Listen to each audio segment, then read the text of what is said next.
Hello, everyone. Welcome to another episode of the Revenue Lounge. I'm your host, Randy Likas, and in today's episode, I'm excited to welcome Jeff Perry, Chief Revenue Officer at Carta. Jeff is a seasoned revenue leader building and scaling high-performance go-to-market organizations across some of the most iconic companies in enterprise and SaaS software. Throughout his career, he has built high-performing revenue engines through major inflection points, early stage, hyper-growth, and multi-product scale. Jeff, welcome to the show. Thanks for joining me today. Randy, thank you for having me on the Revenue Lounge. Excited to be here with you today. Yeah, Jeff, I'm excited to have you as well. So, Jeff, I was doing some preparation for this and taking a look at some of the previous podcasts that you've done and also just kind of your career journey. And what I noticed is that your career kind of breaks into like three transformative arcs, each kind of with their own different leadership identity. And I would probably imagine different lessons that you've kind of learned in each arc. Can maybe you walk us through like a little bit of your background, right? And how each kind of impacted your leadership style today? Yeah, definitely. Thanks for taking a look. And I think you're right. It's a pretty good assessment. I think about my three main stops along the way. I started right out of college at Merrill Lynch, which is kind of ironic given I was working the cashier window at Merrill Lynch, depositing stock certificates, physical stock certificates, and now I'm at Carta, the company that has eliminated the physical stock certificate. But after a couple of years stint at Merrill Lynch, I spent many years at Oracle. And I think you're right from a career standpoint. I'd consider that sort of my growing up and growth phase for me personally, just learning sales leadership, having a bunch of great mentors along the way to pick up the good and the bad from their management styles and try and make that into your own over time. And then I would call sort of the DocuSign phase, 4 years there, is kind of like the scale opportunity, like an engine that was already in place. And I had an opportunity to take some of the experiences and some expertise that I had gained along the way at Oracle and help apply that to help scale DocuSign at the time. And then I'd call Carta more of like the building phase, although it was off to a nice start by the time I had gotten here at about 15 million in ARR. But over that time, we've been able to build that into a $500 million plus business and build multiple businesses and multiple product lines within each of those businesses too. Different experiences along the way, but I think I've gotten to take and pick and choose some of the things that I've learned along the way that help me, throughout every situation and scenario that you work through now. Yeah, and we're going to unpack a little bit more about what you've been doing at Carta in a bit. I'm curious though, like when you went from Oracle over to DocuSign, this like hyper growth phase, what was it like kind of going from like Oracle's structured environment to a scrappy startup pace, and what did hyper growth teach you? Yeah, Oracle was very structured and it was just the big machine. We even joked about it internally, is it had gotten to be from the time I joined, I think 30,000 employees to 120,000 global employees. And so we sort of operated in our bubble of our division within, which was an inside sales organization. And so in many ways, it did feel smaller than being inside of a massive Fortune 500 corporation. But you also felt sort of the power of big Oracle behind everything. And that's all the benefits that we all got out of it, that there's structured training programs, there's resources to help with revenue operations and sales operations and strategy and all the things that like you're not even really thinking about as an individual contributor. They just happened at a place like Oracle.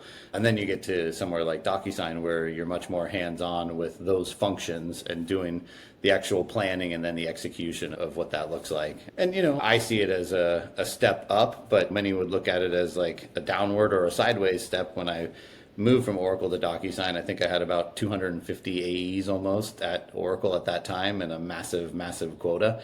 And I moved over to a much smaller 20-person SMB team at DocuSign. And for me, like, interesting step, but that was my opportunity to hopefully show that I could operate inside a smaller company and help grow that company. And I ended up taking on some of the additional verticals along the way.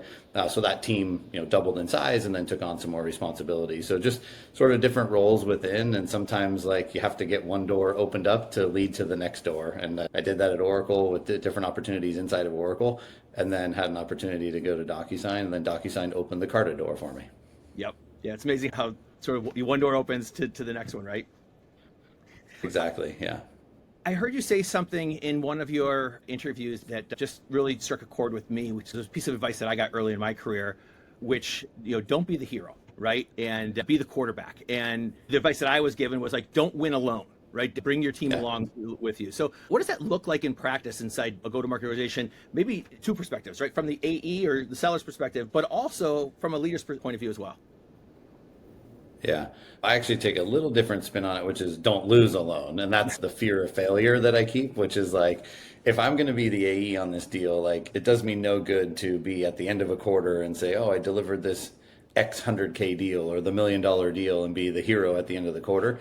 I think you get much more career stock by like involving the right people along the way and being transparent about what you're working on. It also allows people to be able to help and support you to give you a better chance to win. I know especially earlier in stage career, individual contributors want to be like the savior at the end of the quarter that lands the big deal that saves the team and hits the team number, and they make a bunch of money and all the things that go with that. They get to go to club and all the things. The reality is like you're doing yourself a better career favor, I think, by involving your leadership team and folks from product and the other parts of the company, that delivery, whoever's going to support post sales, like include more people to help like put your best foot forward and you give your best opportunity to win. So I think that's from the individual contributor standpoint side. From the leadership standpoint side, all of us really want, I think at this point, is just visibility into what is a real deal for that month or that quarter and how can we help you close it. And having the Lone Rangers out there trying to close stuff on their own doesn't really help anyone. We want to be involved so we can give best guidance on how we're going to finish a month or a quarter, but also make sure we're putting our teams in a position to be successful. Yeah. So let's transition to Carta. So you've been there, since 2018 at the time? Yeah, late 18, 7 years. Yeah. About 7 years. So at the time, Carta was a single product cap table business, right? And under your leadership, you've built an engine that expanded into multi-product, multi-segment, multi-ICP, right? Yeah. I think you've described it as like 3 different businesses inside of one. What's the key to leading a go-to-market organization across such vastly different ICPs, each, I bet, with their own set of buying group complexities? Yeah, it's one of the things I love the most about Carta. It's also one of the things that makes the role challenging as well, because when I first met Henry, we were primarily talking about winning the remainder of the cap table business. One of the things that's just fascinating about Henry and how he thinks about growth is we bring on roughly 500 new companies every month onto the Carta platform for cap tables. The reality is like I don't, or my team doesn't have the ability to create more companies or create rounds of funding for those companies. So there's going to always be sort of a limited growth path on the cap table business alone, which is why we started taking, for example, all of our compensation data, both cash comp and equity, and building a total compensation product that for us operates as a cross-sell, upsell, depending on how you want to look at it. And then we've done a tax QSBS product as well. So it's sort of the land with cap table and be able to expand and add more value for our customers. Then we've done the same thing in building out, as you mentioned, the multiple companies within. Like Carta started with taking a classic spreadsheet service problem and putting it into software and in the cloud, and that's what the cap table software is. We then did the same with the back office general ledger for venture capital firms and built software to solve that spreadsheet problem as well. That became company number 2. And then, of course, we have, as we've built out what we call the ERP for the office of the CFO for private capital, we've built out additional products through a buy and build strategy, both acquisitions and building our own products, to be able to have a cross-sell motion and upsell motion inside of that company as well. And then private equity came along because companies were coming to us because they had an ownership tracking problem, very much like a venture-backed C Corp, and our cap table product could help them just good enough as is at the time. We ended up building a new product for them, and then we started building waterfall and scenario modeling tools for the firms, and then, of course, do fund administration for private equity too. So you kind of get the theme in each of these. It's like find the software or the spreadsheet problem, build it into software, and then find more problems that you can solve to add more value for that end user. But you also brought up a good point that there's a notion of how do you who's the end buyer, and the end buyer in each of those examples I gave you is a different person, and so we've had to create different teams within to support. I can't have one AE that sells cap tables to venture-backed C corps and fund administration to private equity firms, and so we've built these teams within that align to the ICPs. Yep. What's more difficult, Jeff, is starting a new product, a new sales motion, or changing an existing one? Probably changing an existing one, to be honest, because it feels like some of the things are just already happening and it's sort of harder to unwind that versus like having a clean slate. It's one of the things I love about my role is like you get in a room and a whiteboard with some of the smartest people that I've ever worked with and you start to to map out like what's the number we're trying to achieve, who's the customer we're going after, how do you build the team around that, how do you bring in your marketing team and demand generation and tie all of these like in-person events and things that will drive top of funnel to help build out that business. And then I love tinkering with like the quota models and the headcount capacity and all the things that go into building the operations of the business as well. You also have to have all the like the operational side to support it as well, right? And that's everything from sales ops and rev ops, and that bleeds into like having the right data into your Salesforce instance to be able to prospect and build pipeline. So I love how it's all interconnected together. Yeah, and so that's actually a great transition to my next question, which was like, I'm often very surprised at how many go-to-market organizations, their different functions work still in silos, right? And marketing's like, oh, I got to deliver X amount of leads, and sales like I got to deliver revenue, and CS I got to deliver on retention. But that's not the right way to do it. And I know your ethos is building cross-functional alignment and tight collaboration across functions with shared metrics. Tell me more about like how you do that and why you think it's so important. Yeah, I think probably earlier in career you just get in these silos of like you gotta finish your task at hand, whatever you're responsible for. And I think as you take on more responsibility, as the company grows, you start to get more perspective and experience on none of that is actually going to happen unless you get all these functions working together. So this notion of sharing with the team, a group of individual contributors that want to be future leaders, and this sort of concept of my one team or who is my direct team. And when I was earlier in my career, I always thought about my team is actually the team that is under me, my sales team. And if you think about it a little differently on occasion and think about like my team being my peers around the exec team and how I work cross-functionally with them and how that can actually drive better outputs for my team that's below me. And so when you think about it that way, I think it changes how you operate with your peers and how you get everyone aligned to go get the common task at hand. And have you been able to align your peers across common set of metrics that we're all delivering against, or are you still kind of siloed across? Yeah. I would say it's knock on wood here. It's the best that I've had in my career at this point. I think some of that is just like time and role for both myself and some of my peers and how we work together. I also think like we're starting to see some of the benefits of the labor that we put in over the last 7 years in some of these businesses and really starting to take off. And you see that everyone's aligned, and the classic like sales and marketing friction, like I don't really have that at all. Like we're one team, and I know that my counterpart in this, Nicole Bayer, is our CMO, and she's a great partner. She doesn't think about it as like, well, Jeff's revenue number. She thinks about it as our revenue number and how can her team help support us building top of funnel and then throughout sales cycle funnel to get to close. Yep. And so, that's from the marketing standpoint. So we have great partnership there. Because of sort of what we do and how we do it, the involvement of our product team is really, really important. It is probably for most companies, but I think especially us, and especially in the fund admin space, we do these events. We did one in Napa a couple of weeks ago with a bunch of customers and prospects, and we did roundtable breakout sessions. It's kind of facilitated by a Carta person, but posed a few thoughts on like different product things we're thinking about and how would they react to it. Mm-hmm. And literally by the time later that night, walking home from dinner, I'm talking to our CPO, and she's like, Jeff, I already have the team building on some of the ideas that were shared by prospects and customers at 11 o'clock that morning, which is incredible partnership between like the revenue go-to-market engine and our product teams. Yeah, holy cow, that's fantastic. It's actually one of the beautiful things about Carta too, just the speed that we move at and be able to like, hey, when we hear a problem with the customer, we're going to go help solve it for them. Yeah. How large is Carta now in terms of employees? We're at about 1,800 now. Yeah, it's as you get larger, it's harder to have that alignment. But it sounds like it's a really, again, it's kind of the ethos of how y'all operate.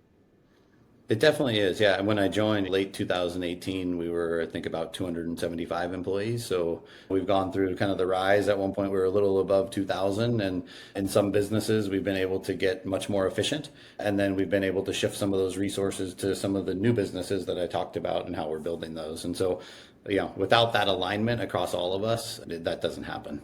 Yeah, for sure. Let's dive into and sort of transition a little bit into the AI hype cycle, if you will. But before we do that, I'd love to get your perspective on, I guess, what I'd call the evolution of sales. So what things are inherently important from a human perspective that AI is not going to change? Yeah, it's such a good question because the hype cycle it's real. And with that comes like just the natural reaction is, well, how much AI can you use to automate as much as possible? And there's so much good in so many of those things and so many of those tools that we are using and will use in the future. I think there's pieces of it that don't account for the core ingredient to sales that I think will be true forever or for a long time, which is the relationship and the trust and credibility that you build with a prospect and a customer to make them feel like you're a partner with them. And it's a bit different in each side of each of the businesses. Our SMB cap table business is a bit more transactional, whereas when you're working with the CFO of a multi-billion dollar private equity firm, you're looking at building a lasting relationship with that person and you have skin in the game with each other. And I think that's the piece that AI hasn't totally figured out yet, and why this notion of like, do you even need a salesperson? Yes, you do, because you have to have that relationship. Yeah. Yeah, 100%. And it's particularly important on with our delivery arm of our business, where there's post sale that needs to happen to make the engagement successful. And that's not going to happen without some of the people that we have here. Yeah, I think the other thing I would just build on that is like at the end of the day, especially as you're going up market, you have to have empathy for what the person is going through and the Right. challenges they have. AI is never going to be able to do that, right? And Yeah. and you've got to be like an advisor, and like AI is just programmed on like certain canned answers. It's just you're never going to get that human empathy through an AI type of solution. That's right. We talk a lot about it internally here, being the trusted advisor for Yeah. our prospects, and that Yeah. doesn't happen without. The other piece to this too is the natural flow of like, where do you use AI? Well, we can eliminate SDRs through outbound automation, prospecting. Like the reality is, okay, maybe you can do some of that or do it a little more efficiently. However, the people that I'm talking about that become the relationship builders in the future are the ones that started as SDRs in the company and know the product and the business as well as anyone after being in the organization for several years. Yeah. You can't just dismiss or lose that human capital supply chain as well. Yeah, for sure. So that's actually a really good segue to my next question, which was like, I think every single board meeting, probably there's some discussion around AI to some degree. And I'm curious, like when you're talking to your executive team or maybe in a board meeting, how are you thinking about using AI or the potential of AI? I guess, where does that manifest at a company like Carta? Yeah, well, so we just had a board meeting 2 weeks ago, and I would say it's not a single line item in the agenda of like, what are you doing with AI? It's sort of embedded and threaded throughout every conversation we have. And there's a couple ways that happens, right? There is, what are we doing from an engineering standpoint to build AI into the Carta products? And all those things are already in the works. And then there's the, how are you using AI externally or in a different way through other tools or other companies to enhance and make your own teams more productive? And so there's definitely curiosity. I think even board members are a little unsure of which ones are the real ones and which ones are the snake oil, as we've referred to internally. So I think everyone's still like curious, but like you definitely can't be left behind. And I think it's one of the great things about Henry is he's an entrepreneur, he's a driver, he's on the front end of AI. I guarantee we are more progressive than anyone. He spends a lot of his days or time in a day working on this. He's actually our acting CTO now as well, so it embeds him in that naturally. And I think he did something really smart a couple months ago. We started to have AI sprawl.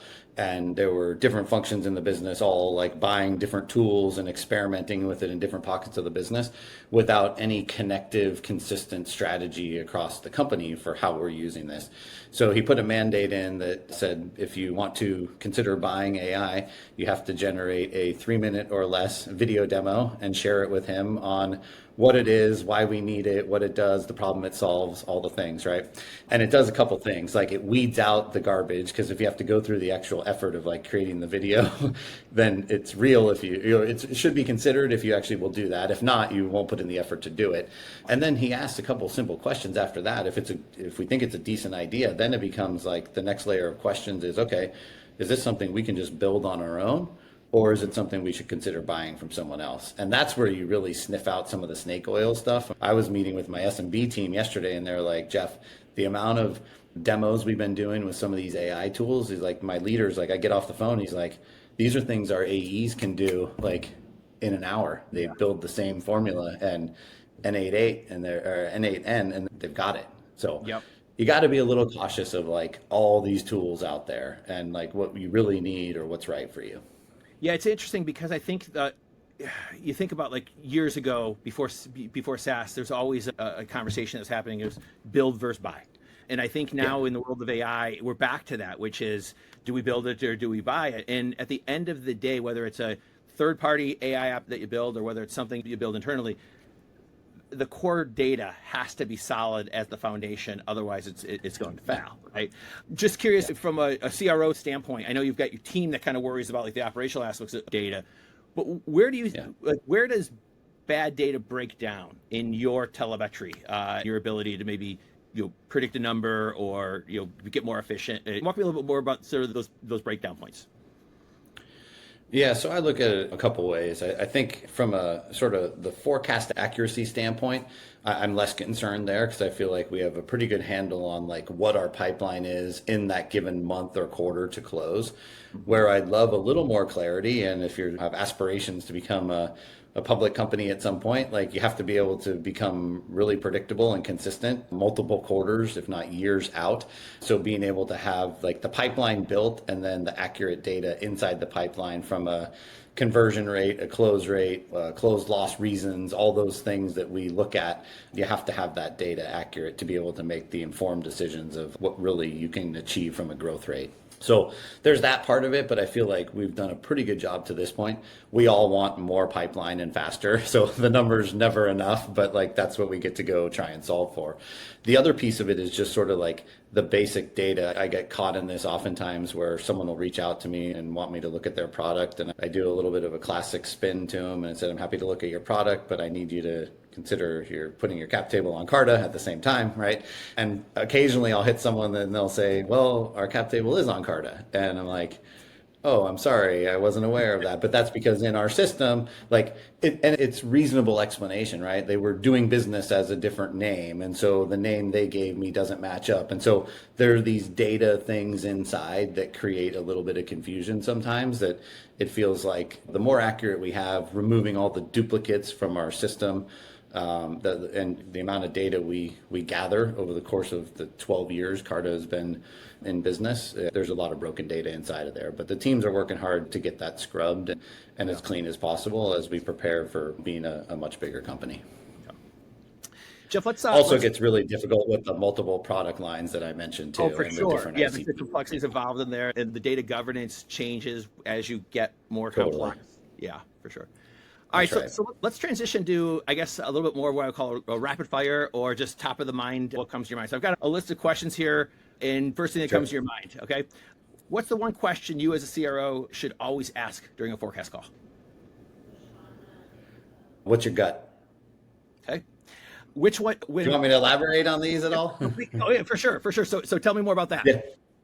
Yeah, so I learned this back at Oracle. It's like, okay, there's the forecast that everyone thinks you should have because the team size or whatever it is, and then there's the worst case and the best case. But at some point, I always joke with some frontline managers, and I learned this. We're like, okay, on January 2nd, if we sit down and we're going to have a beer and celebrate you having a great quarter, like, just tell me, like, where do you think you land? Forget what your best case is, what your worst case is, what your current forecast is. It's you and I having a beer.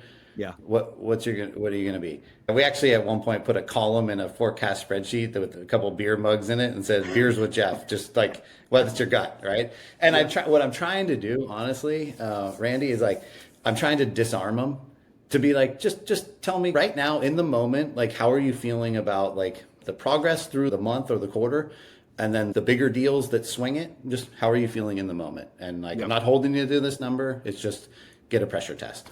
Yeah. I actually found they love it too. They enjoy it, right? It kind of disarms everything. Yeah.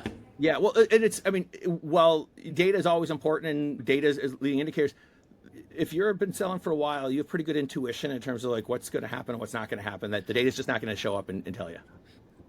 Exactly. And then it's always kind of fun to like the week after the quarter, go back and review with them where they landed against the forecast and the gut to see like who was most accurate, right? Yeah. 100%. All right, next question. Which one wins more? A strong champion, but you're single-threaded, or a weak champion, but engaged with multiple people on the deal? weak champion for the transparency and exposure. Like I think you'll increase your odds of becoming a strong champion if you Yeah. engage more people and Yeah. multi-thread. Yeah.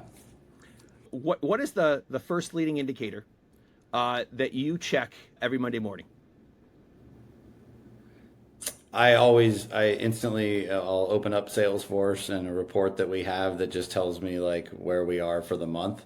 And then I have a couple layers inside of that by each of the main business units just to make sure everyone's kind of trending to where I think we should be. And are there certain indicators in that report that you're kind of like prioritizing in your mind? There are, and it's different for each. Like the classic, it's hard to answer about Carta in one answer, but like Yeah. I know in the cap table business, like what the trend line should be for where how we're pacing in that given month. So it's very different than in the other businesses where I look at that, but you also have to put a second lens on that, which is like there are bigger deals in there that swing that number pretty quickly because it's more of an enterprise sales version than it is on the SMB side. So I also am checking against the progress against the larger deals that we're tracking for that month or quarter. Yep. Okay. What's the most valuable meeting that's on your calendar each week? I definitely need to be in the exec meeting, that's for sure. So that's an important one. We obviously tackle like the big topics at hand as an exec team. I do a meeting actually that I joke with the team that it's probably the worst meeting inside of Carta every week. It's actually a bi-weekly, but it's basically like not just my directs, but my leadership team. So a bit of an extended directs plus. And sometimes the agenda is not great, I'll be honest. And sometimes like all those folks just need that moment to be together, and you put them in a room, and even though the agenda might not be as tight as you'd like it to be, topics get surfaced, problems get surfaced, and we help each other solve. Or I just go around the horn and say like, Jason, tell me a couple things that you're working on or that you might need help with, Rita, whoever it might be, and stuff just surfaces. And I know that like they all appreciate a little bit of that, like maybe time away from their direct teams, but also allows us to like get some challenges out there that we can go help solve. Yeah. What do you think separates good sellers from great sellers? The hustle. Tell me more The about that. hustle. Yeah. I mean, I've been doing this for 20 years now. Like, there are just people that have it. Like, they have the grit and the hustle, and there's something that is driving them, whether it's like how they were raised and their upbringing, or something that happened to them along the way through career or whatever it might be. And they're just like, I'm just going to keep hustling and I'm going to win one way or another. And I can give you names. I don't want to do that here because I'll leave people out, but they just find ways to get it done, you know? Yeah. And the funny thing is, of course, I notice it, but like the team could tell you who those people are too. They notice it as well. Like you can feel it across the floor. So some people just have the it factor in sales and know how to win. For sure. You know, it's a funny story. I worked with a rep who's always a top producer, and this guy he always put himself in uncomfortable situations.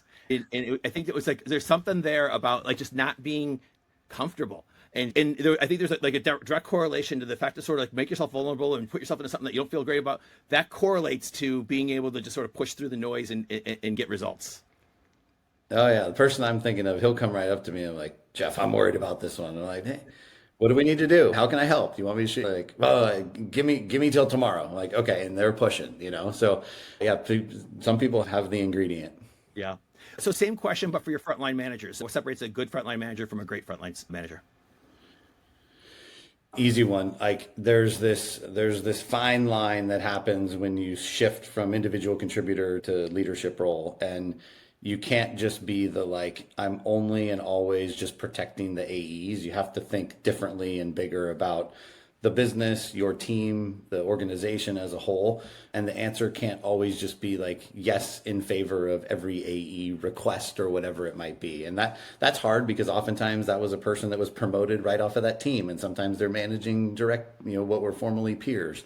Yeah. But that I think is the shift from individual contributor mentality to leadership mentality. Do you have a preference to like promote strong individual contributors into front lines because they know the business so well, as opposed to hiring from the outside?